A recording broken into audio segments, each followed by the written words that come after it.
Rebak. El humo a su alrededor era espeso. Cada que respiraba, sus pulmones le suplicaban que por favor dejara de hacerlo. El calor era tan intenso que cada segundo que pasaba sentía que una parte de su alma se le escapaba de a poco. Tenía miedo. Un miedo nuevo que jamás había experimentado antes. Nunca en su vida se había enfrentado a algo así. Nunca. Siempre que completaba una misión de hechicería, esta no representaba ningún tipo de reto. Pero ahora, su vida peligraba a cada momento en el que Rebak, el ente siniestro y despiadado contra el que luchaban, les respondía a los ataques a ella y al señor Homero. Siendo ambos hechiceros tan experimentados y poderosos, ella, Francia Luna, la representante joven y consentida de la familia Luna, cofundadora del misterioso pueblo de Alcaraz, quien a través de piedras preciosas lograba conjurar entes con habilidades sorprendentes, mismos que ocupaba para exorcizar amenazas locales. Y él era Homero Aztlán, un experimentado hechicero con más de 35 años de experiencia, famoso por exorcizar entes con ayuda de su preciada guitarra, tocando melodías que le permitían manipular a su antojo a los más de 20 entes que había logrado capturar a lo largo de los años. Dentro de su guitarra, el pensar que los dos podían llegar a sucumbir ante el malvado Rebak les carcomía el alma. En medio de su batalla, Francia tomó lo que le quedaba de sus fuerzas y corrió hasta encontrarse a espaldas de aquel inmenso monstruo, cuyo cuerpo se asemejaba al de un árbol enorme y oscuro, del cual se desprendían ramas secas y afiladas. La chica sacó sus mejores piedras preciosas del bolsillo izquierdo de su gabardina y empezó a conjurar con todas sus fuerzas a un ente que les ayudara a contener el espeso humo que emanaba de aquel árbol en llamas, árbol que ardía sin cesar en respuesta a todos sus ataques que habían sido absorbidos. Nada estaba funcionando, pues hasta la melodía del sueño, tan famosa de Homero, parecía dormir a todos en la zona, menos a Rebak. Todos los hechizos y conjuros que le lanzaban eran absorbidos, haciendo que su batalla se tornara en un peligro para todos los habitantes de esa zona. Homero tocaba su guitarra como un maestro, algo que le había tomado años perfeccionar y que se tornaba en un chiste malo para aquel ente que los combatía con una sonrisa siniestra en su rostro. «Esto no está funcionando, Francia», exclamó el hechicero mayor, mientras el sudor le entraba dolorosamente en sus ojos. «Lo sé», respondió la chica entre lágrimas. Entonces, una de las tantas ramas de Rebak alcanzó la pierna de la chica y la arrastró hasta el corazón de las llamas. Pero antes de que la chica fuese quemada hasta las entrañas, Homero la sujetó del brazo y tiró de ella con ambas manos, impidiendo que se quemara. Al darse cuenta de esto, el siniestro Rebak soltó a la chica, provocando que ambos hechiceros salieran disparados hacia atrás y se golpearan violentamente contra el suelo. Después, extendió las llamas que rodeaban su oscuro cuerpo, dispuesto a consumir con fuego todo a su alrededor. Entonces, Homero levantó a la chica del suelo y sujetó su guitarra sonriente. «No tenemos tiempo para esperar a los demás», exclamó. «Voy a llevarlo conmigo». «No», gritó la chica. «Debe haber otra opción». «No la hay», respondió Homero.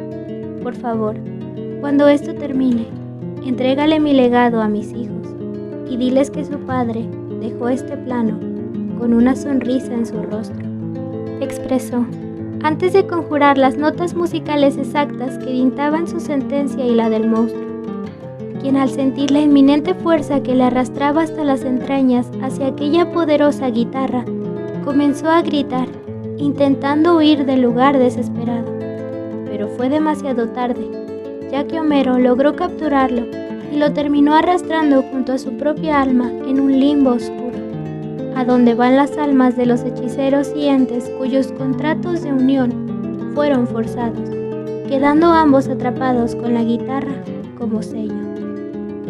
Desconsolada y con demasiadas cosas que limpiar de la batalla, la joven Francia tomó la guitarra del viejo Homero, se la colgó a su espalda y continuó entre lágrimas sus labores.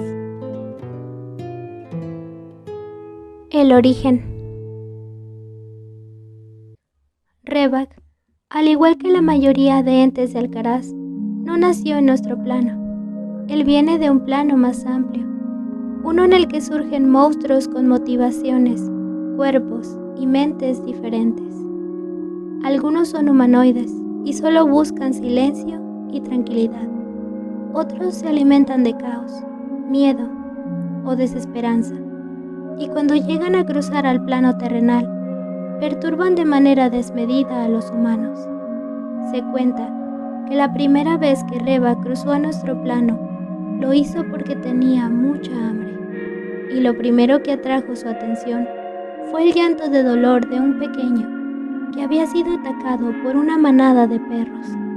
Entonces, guiado por las ganas de saciar su hambre, se arrastró hasta él, rodeó sus piernas y brazos que habían sido prácticamente destrozados a mordidas, y a través de sus ramas comenzó a succionarle el dolor, y a medida que consumía su dolor, las piernas y brazos del niño pasaron de ser piel carcomida, huesos expuestos y montones de líquido vital escurriendo a su alrededor, a tejido vivo y nuevo, que se resanaba en respuesta a los estímulos provenientes del ente.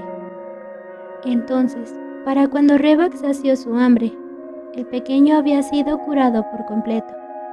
Sus llantos de súplica y dolor se transformaron en un sueño de relajación y dicha, y en cuanto a Revak, quien no fue del todo consciente más que de su propia hambre, una vez que quedó satisfecho, dejó al niño en medio del bosque en el que lo había encontrado y comenzó a vagar por los alrededores del pueblo hasta que al final decidió volver a su plano.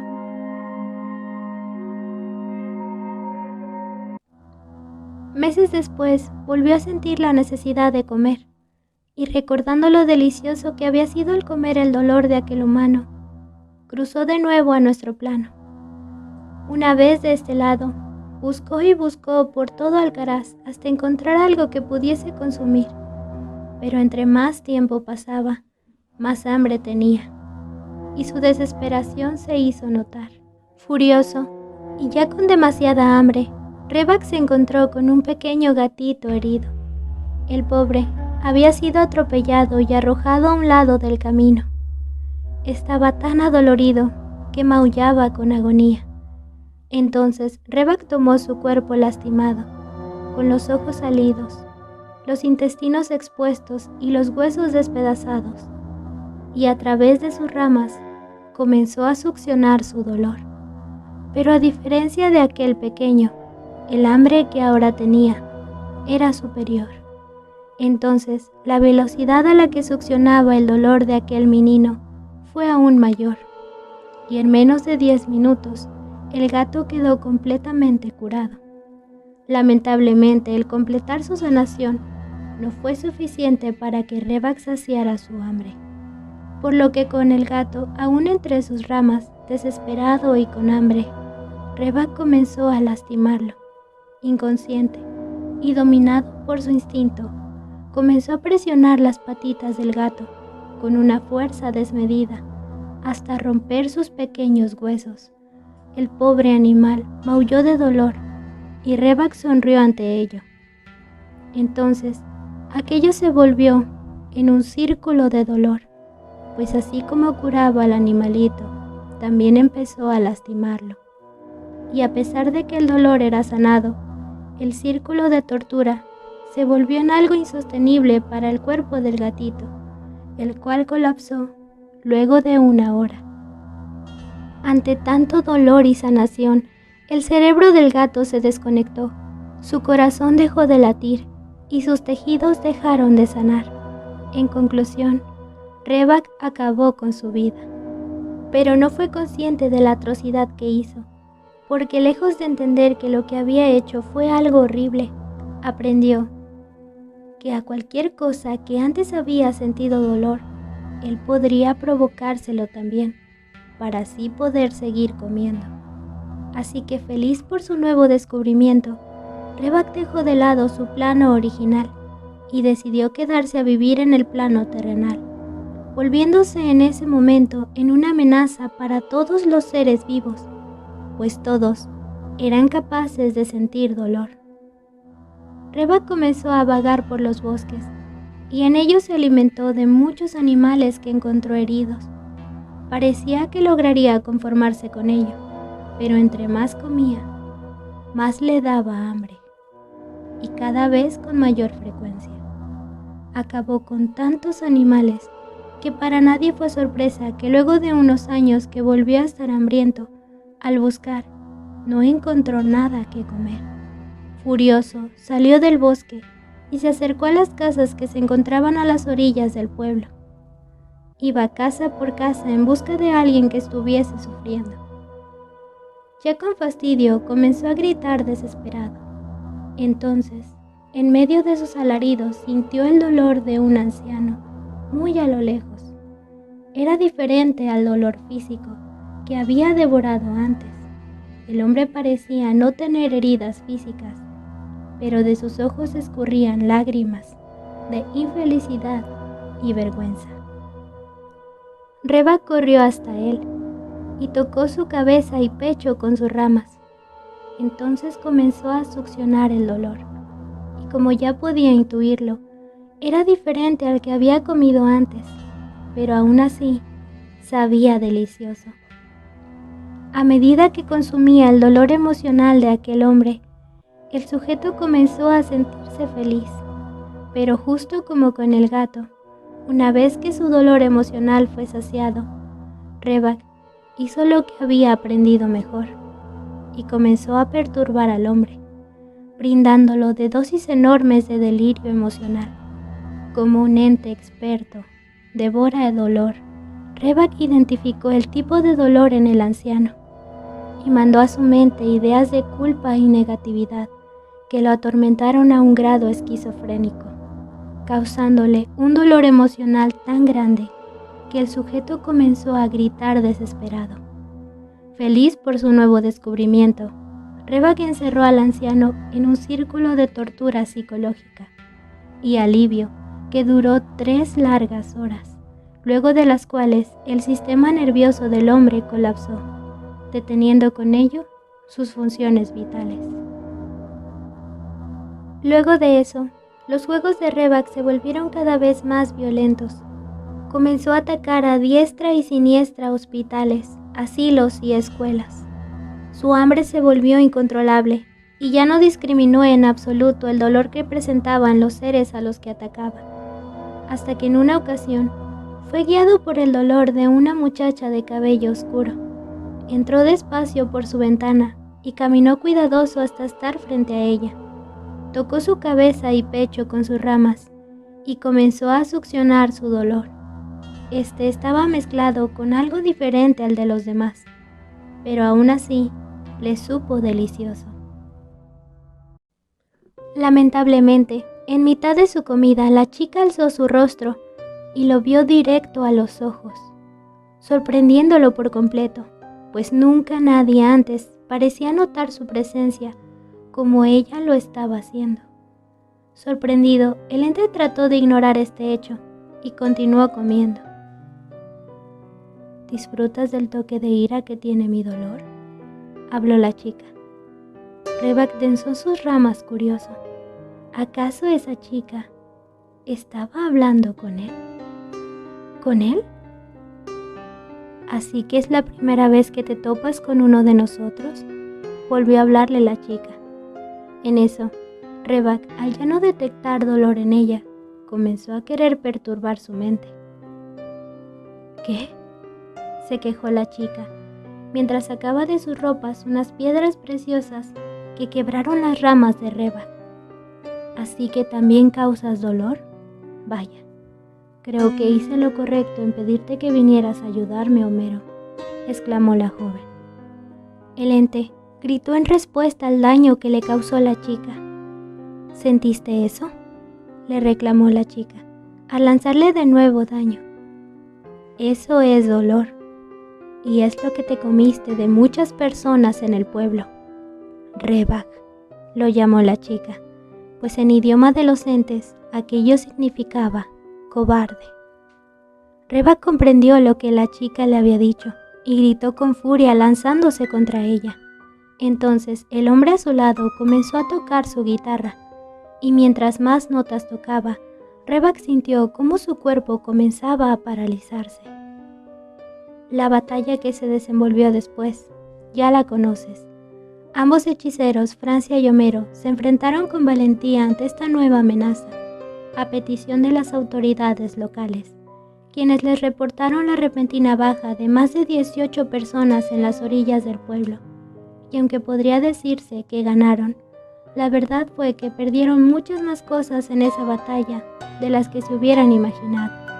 Confiados, no pidieron refuerzos hasta que ya fue demasiado tarde, y Francia terminó por entregar, avergonzada y triste, la guitarra del famoso hechicero a su esposa e hijos.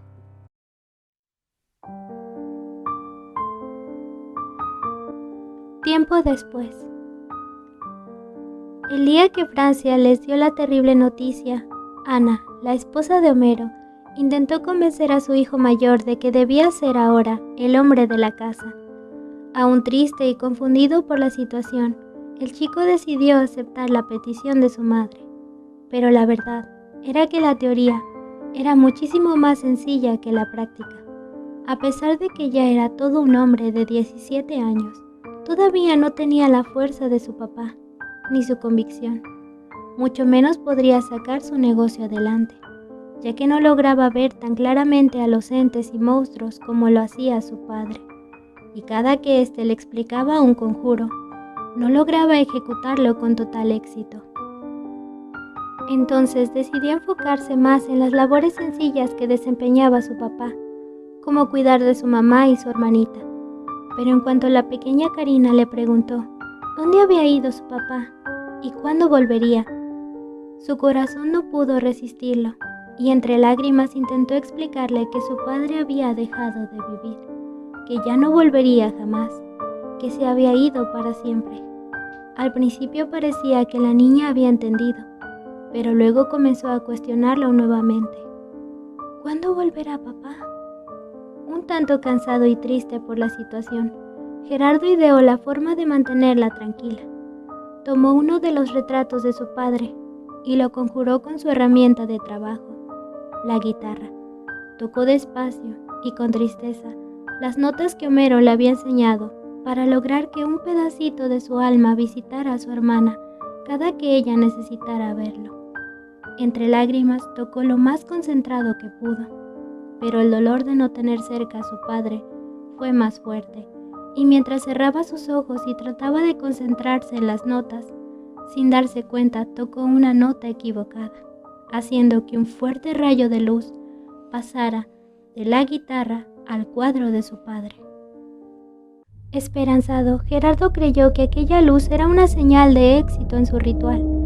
Al final de cuentas, tanto él como Karina eran los hijos del gran Homero Aztlán, uno de los hechiceros más poderosos de todo Alcaraz. Le resultaba bastante normal pensar que su hermana o él podrían haber heredado algo del talento de su padre. Ansioso, colocó en el cuarto de su hermana el cuadro de su padre e inconscientemente le dijo que cada que pensara en él le hablara, y que si lo hacía con todo su corazón sentiría que su padre le respondería. Siendo Karina tan pequeña y tan necesitada de afecto, eso fue exactamente lo que hizo. Ya se imaginarán cuál fue su sorpresa al descubrir que su papá le contestaba. «Papi, ¿dónde habías estado?», preguntó Karina la primera vez que lo vio. Estaba sentado en su cama, justo frente al cuadro. «¿Cuidándote?», respondió. «No sabes lo bonito que siento al verte de nuevo. Mamá y Gerardo tienen que saber que aquí sigues», habló, mientras salía corriendo de la habitación. Pero para su sorpresa, cuando quiso mostrarles que su papá había vuelto y que incluso le había hablado, él se había ido. ¿Por qué no quieres que ellos te vean?, lo cuestionó la siguiente vez que se presentó ante ella. Porque ellos no tienen el corazón tan bonito como tú, le respondió triste. Tú eres una niña pequeñita y tierna, respondió, mientras sus ojos se iluminaban de rojo. Así que puedes verme sin problema, pero ellos, al ser grandes, se les dificultaría mucho más. Pero ellos también te quieren mucho. ¿Cómo puedo hacer para que también puedan verte?, preguntó Karina. Entonces, una sonrisa inmensa iluminó el rostro de su papá, mostrándole todos sus dientes. ¿De verdad quieres que ellos logren verme?, habló, mientras mantenía esa sonrisa siniestra. Sí, respondió Karina ingenua. Muy bien, si eso es lo que quieres, ellos me verán, habló, haciendo que ambos se pusieran de pie. Después le dijo que pensara en él y en lo mucho que le había dolido cuando se fue. La niña lo obedeció. Cerró sus ojos y comenzó a recordar el dolor tan grande que sintió cuando su hermano le dijo que papá ya no volvería y que se había ido para siempre. Entonces su papá la abrazó para consolarla y en cuestión de segundos sintió cómo el dolor y la tristeza abandonaban su cuerpo. Gracias, papá. Ya me siento mejor, sonrió, pero su papá parecía no querer soltarla. Papá, le suplicó. Papá, me estás lastimando. ¿Te duele?, preguntó extraño su papá. Sí, ¿por qué me aplastas así?, exclamó, mientras las lágrimas la invadían. Porque yo no soy tu papá, mocosa, habló, mientras clavaba algo en su espalda. Entonces la niña giró su cabeza, intentando zafarse de su agarre, observando sin querer en el espejo, por un segundo, la verdadera forma de aquello que la estaba abrazando. Aterrada, quiso salir de su agarre y comenzó a retorcerse, pero ya era demasiado tarde. Reba terminó por encajarle sus ramas en la espalda, haciéndola perder el conocimiento. El monstruo tomó el control del cuerpo de la hija de aquel hechicero que lo había mandado a ese oscuro plano en el que el tiempo avanzaba diferente. Rebak sintió que estuvo atrapado con Homero por años en los que se la pasó aprendiendo todo de aquel hombre, su historia, su lenguaje, su cultura, todo. Avanzó con el cuerpo de la chica en manos y llegó directo a la sala. Muchas gracias por dejarme salir, Gerardo. Le sonrió irónico al chico frente a él, antes de mandarlo a ese horrible lugar de donde había salido. El pobre Gerardo pensó que lograría tener la capacidad de su papá. Peor aún, por su ego, creyó que lograría atraer un pedazo de su alma, pero lo único que logró fue romper su propio sello y dejar salir de la guitarra al desgraciado monstruo que le quitó a su papá combatiendo. Una vez libre, las intenciones de Rebak se volvieron claras. Ya no sería más un ente guiado por el hambre. Ahora sería diferente. Se movería también por la venganza. No descansaría hasta ser capaz de hacer pagar a todos los humanos por lo que aquellos hechiceros le hicieron. Entonces, cada que te lastimes, te cortes, te hieras, cada que sientas dolor, huye. Aléjate de todos y sufre en silencio, a menos que quieras que Rebak te encuentre. Un cuento, un rumor, un susurro, un sonido perdido que el viento arrastra a su ritmo. El origen de una leyenda puede ser incierto. Algunos aparecen de manera paulatina y se evaporan en la nada. Otras, sin embargo, suelen ser repentinas. Aparecen sin aviso y perduran con los años. Se vuelven imborrables y se alimentan de la gente. Gente que con sentimiento continúa transmitiendo sus saberes a lo largo de los años. Dicho sentimiento suele ser el miedo, pero en el caso particular de Rebak, se trata de dolor. Y hasta aquí termina el video de hoy. Si la historia fue de tu agrado, por favor no dudes en dejar tu me gusta. Suscríbete si te gustaría ver más contenido parecido. Y no olvides en dejar tus comentarios nuevas ideas para creepypastas. Esos nos ayudan muchísimo a crecer y nos sirven como sugerencia para futuros videos. Comenta cuál es tu creepypasta favorito y qué te pareció Rebak. Yo soy Mimo Búho y espero vernos pronto.